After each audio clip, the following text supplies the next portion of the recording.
Welcome to the North Fulton Master Gardeners Fall 2024 Gardening Lecture Series. Before we get started, a couple of things I have to mention. Please use the Q&A button to ask questions. The chat is disabled for attendees. If you see a slide that you'd like to refer to in the future, consider taking a screenshot with your smartphone. This webinar is being recorded and you will be available on Facebook and on YouTube channel, North Fulton Master Gardeners, all one word. And finally, we will send registrants the links in a follow-up email in a few days. So again, welcome. I'm John Dimitrick. I'm the starting Perennials under lights. So a little introduction about my background. I received a BS in agriculture from the University of Georgia. And while I was there, I acted as a research assistant in cotton genetics. Out of college, I worked for the Georgia Department of Agriculture in the seed certification division. After a long career in technology marketing, I'm returning back to my roots as a UGA Master Gardener intern. So, why? Why start perennials under lights? Why now? Well, if you haven't noticed, autumn seems to be upon us, and hopefully your gardening chores are lessening. So now you have a little bit more time to devote. And also, there's a number of months before the spring gardening season starts. So why not use that time wisely to get a head start so that you have perennial plants that are close to bloom stage, ready to transplant after the last frost. Another reason is you can save money by growing seeds. Nowadays, the cost of a packet of seeds is less than one plant at your local nursery, and you get 20, possibly 30 seeds in a packet. So it's quite inexpensive. Also, you have that ability to grow different, unique varieties that aren't available locally. The nurseries can only supply so much. So if you're looking for something a little different, you can that and grow that. And then finally, you have that enjoyment and self-satisfaction of knowing you produce the plants. You you planted that seed and you babied it all the way to the day that it blooms. But one of the things you have to do is plan ahead. So what I like to do is go out and kind of review the location for where I would be planting these flowers. And you need to assess the requirements. Is it a shady spot, sunny, wet, dry, only a few hours of sun a day? All of those things you need to keep in mind, as those requirements are very important to be successful. So one of the things you can do is check out the seed company websites. They offer a lot of information, and you can look at the requirements of the plants you'd like to grow and refer back to the requirements for the gardening space that you're looking for. I also request seed catalogs, and I do that because occasionally the seed companies offer special deals out of their catalogs. And so it's also a good reference. And quite honestly, it's some of my best reading material. And one thing you got to remember is to order your seeds early to ensure availability. I've noticed that since COVID, it seems like some of the seed companies' inventory has gotten much smaller and the varieties that they offer lessened. And so it seems like certain plants, certain seeds are not available for the entire season. So it's good to go ahead, start early, and order those seeds. And again, make sure that the variety meets your needs. And so I was going to mention some easy plants to grow. I've grown foxglove, Shasta daisies, hollyhocks, hibiscus, a lot of different plants that are real easy to grow from seed. So next item is determining the lights and the location of your plant stand. You need to find a location that is easy to access because you're going to be moving around a lot. You're going to be transplanting your plants, watering your plants, fertilizing your plants. And so you need to be able to get in and out and access your plants when you need to. Secondly, you need to evaluate and select a light source, and I'll talk about that in just a second. And then finally, obviously, you need a water source near your setup. Some people like to use the water from their rain barrel. Others condition it and age their water. You can use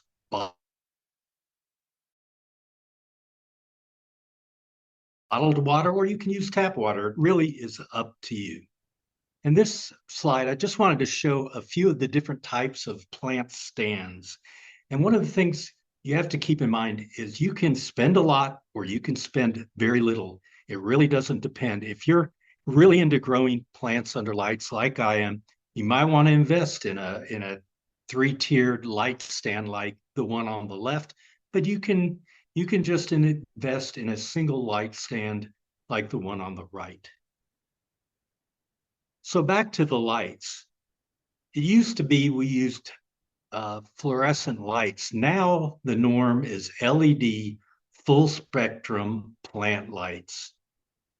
And the reason you use full spectrum plant lights is because the plant during its life cycle needs certain wavelengths of light to grow. So in the beginning, when they're seedlings, the blue and green lights are the lights that help it grow. But further on in its life cycle, the red lights are what help it flower and produce seeds. So now I want to show you a little video that will explain about some of the items that you'll need, as well as how to transplant, how to fertilize, how to plant, how to harden your seedlings, and how to plant them out in your garden.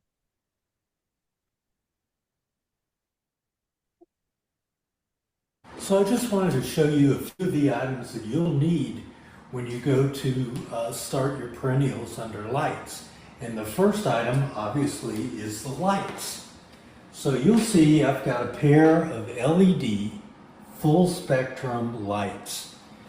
And these can be found on Amazon or on the internet. They come in all sizes and shapes. The thing you'll find is that most of them have very informative information, so you won't really have a problem determining what you need. So here are the lights. We've got our seed tray under the lights. When I go to plant the seeds, they'll stay under 12 to 14 hours a day, lights off at night, and they'll be kept about 2 to 3 inches from the lights. And as the seedlings grow, I'll just lower the actual seed tray so that it will always be about 2 to 3 inches below the lights. So the second item that you'll need is the seed starting mix. And you'll see I've got organic seed starting mix. You can use potting soil, you can make your own seed starting mix, but the important thing is to make sure that it's a sterile soil, because you want germinating seeds have as much peat pellets that you can buy, which are just compressed peat that when you add water to, they expand like this one, And then really all you have to do is put your seed in there and plant it. So those are the soil. Now these are your transplant pots, which will come in play later on. As your seedlings grow, you're going to have to transplant them into a larger pot. These are typically made also from peat, so they can be actually planted in the ground. Next item is the seedling heat mat. Now this isn't something that you have to have, but it's nice to have. These come, some of them have thermostats, some of them don't. I don't feel like I need a thermostat. I've never had a problem with just the mat without the thermostat. These are good for planting. There are certain seeds that really grow better with the bottom heat coming up. And so, again, these are, I paid $10 for this. I use it sometime. So it's not something that's necessary. Next item is fertilizer. And I use an organic seaweed fertilizer. There are a lot of different types. This is Super Thrive. You'll see that in a lot of the big box stores. They sell Super Thrive. This comes in play when you transplant the seedlings. So back to the peat pots. When your seedlings grow and they develop their second set of leaves, which are really their true leaves, the first set of leaves is actually the embryonic leaves that are used to supply energy to the growing, germinating seed. So the second set of leaves is actually the true set of leaves. So when those appear, I always then transplant them into the peat pots. And so once they're in the peat pots and they're starting to grow, that's when you use the transplant fertilizer. Now, the transplant fertilizer is a quarter to a half of the regular strength, so that you're not hitting them too much with too much. It's just a light fertilizer. So now you've got your seedlings are growing, they've been transplanted, they've been fertilized. You want to keep the fertilization program about every 10 to 12 days. Again, feed them with a quarter or half dilution of the fertilizer. So now you're getting close to the last frost date. You've got your seedlings that are growing in their peat pots, like the Shasta daisies that I've got growing. And so you want to get them ready to be planted. So the last item is hardening off of the plants. So what you do is you will move your plants out to a sheltered location, starting with just a couple of hours a day, and then through about a week, just keep adding and giving them more sun and less shelter so that they adapt to their environment. So when you do get to that point of planting them into the soil, they'll be adapted to the environment that they're going into.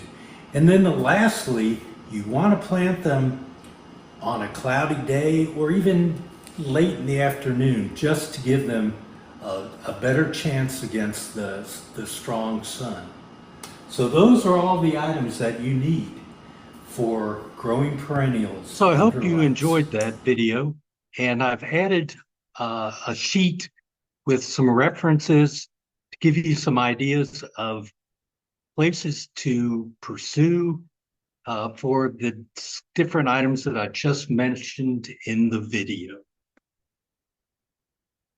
So with that, I'll open it up to questions. So the first question that we have, John, is what ambient interior temperature is the most ideal temperature to start your seeds? Great question. So I've read a number of different folks mention different temperatures, anywhere from 65 to 80 degrees, but I recommend to stay in the 70 to 75 degree temperature. If you get really cool um, temperatures, then you run into a possibility of damping off or what's called fusarium wilt, which is something that can be brought on by cold, wet environments. So 70 to 75 is a good range.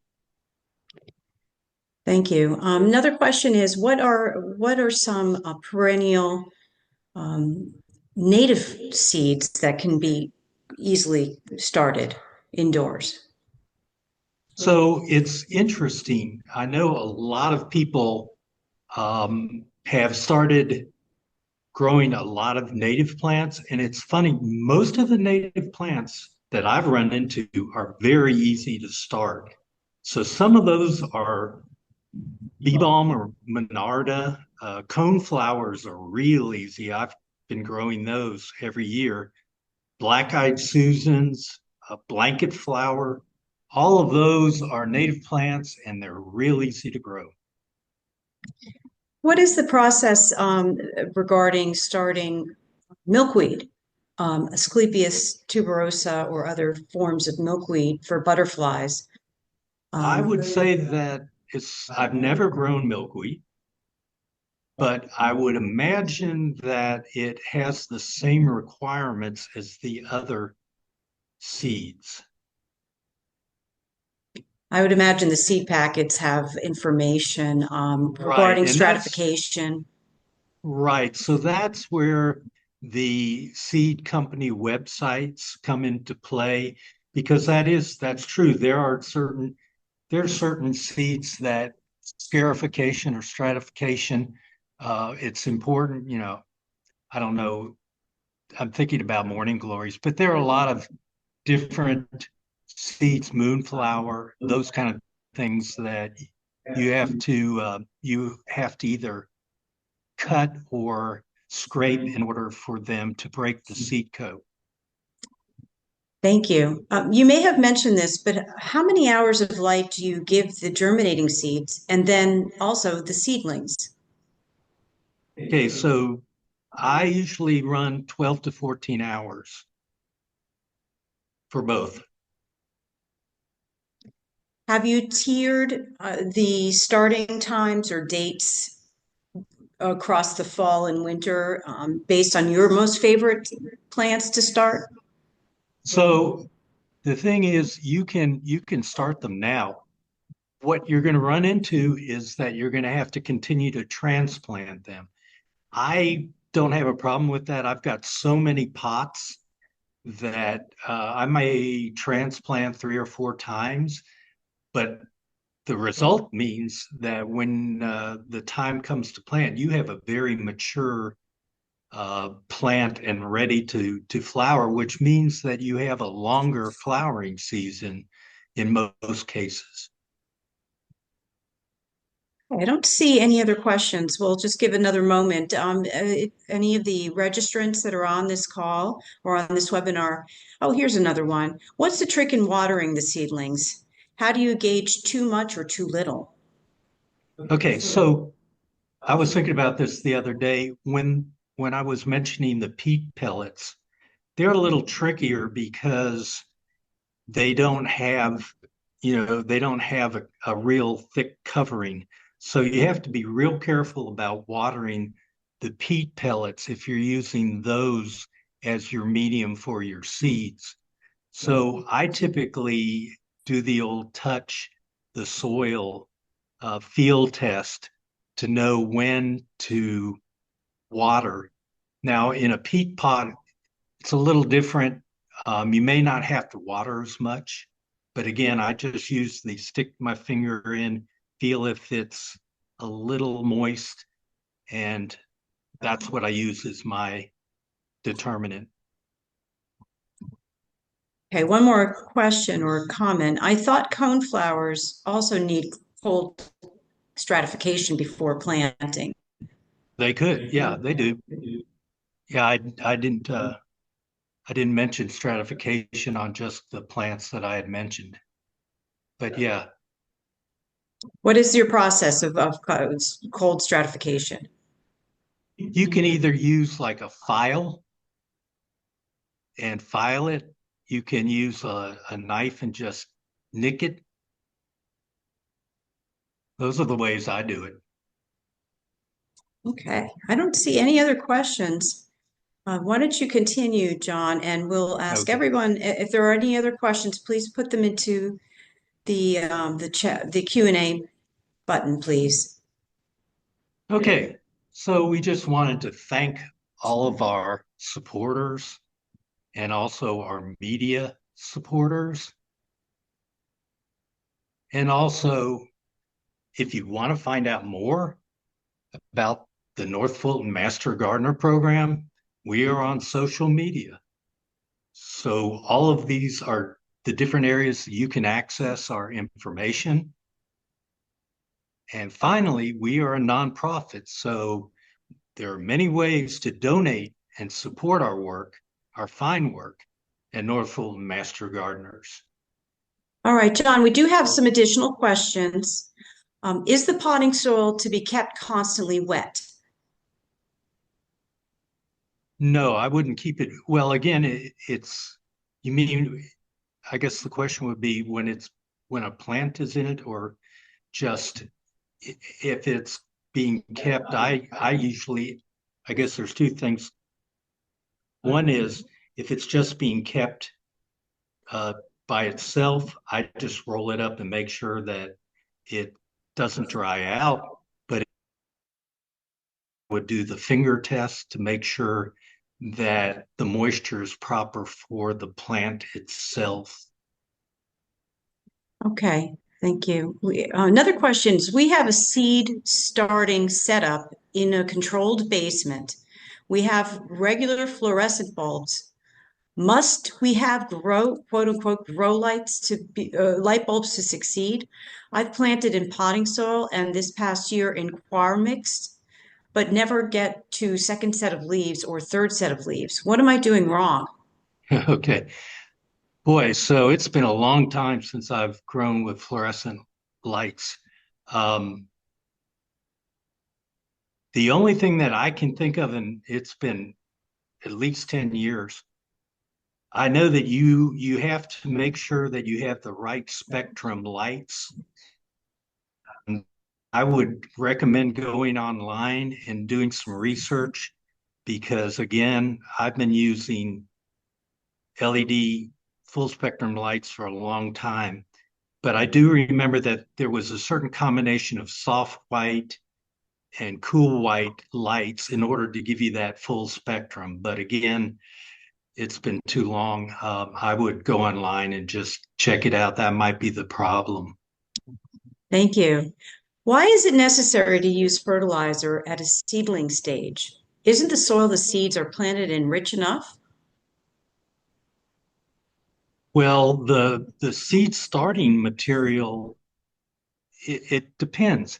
You can buy seed starting material like Miracle Grow brand that does have fertilizer in it, but a lot of the seed starting materials do not have fertilizer in them. And I don't use the Miracle Grow. I'd rather use and fertilize my own. And so that's why I fertilize. But if you use the seed starting material that has Miracle Grow, you wouldn't have to. Thank you. Do the LED lights dry out the potting soil? And if so, how often do you water during the hours the lights are on? I don't believe because LED lights do not produce heat. I, I'm no expert on LED lights, but I haven't noticed that they dry out the plants. And I check my plants every other day, and that's usually when I may have to water, but I haven't really noticed. Now, I will tell you that if you use the seedling mat, that will dry out your peat pots or your peat pellets pretty quick, and you have to really stay focused on checking because you are heating, it does dry out the material. Is damping off caused by overwatering or the seedling touching the soil? Well, it could be a lot of things, but a cold, wet environment is when fusarium seems to prevail. And I was checking on that, and uh, it seems like its main, well, I shouldn't say, but a lot of the problems fall in the vegetable area, not as much as flowers. But again, to avoid damping off, you just need to avoid wet, cold environments or allowing your seed pots or your seed pellets get cold and wet. Another related question, does grit or chicken litter on the top of the soil help prevent damping off? Wow. I'm afraid I have no idea. I don't deal in that area. Again, I would say you might want to check that out on the internet, but I've never tried that. Okay, those are all the questions that we have. Thank you, John. Okay, so hopefully I've helped you kind of foster an idea and that you might want to start perennials under lights. And finally, please don't forget to fill out the survey. Thank you very much. Good day.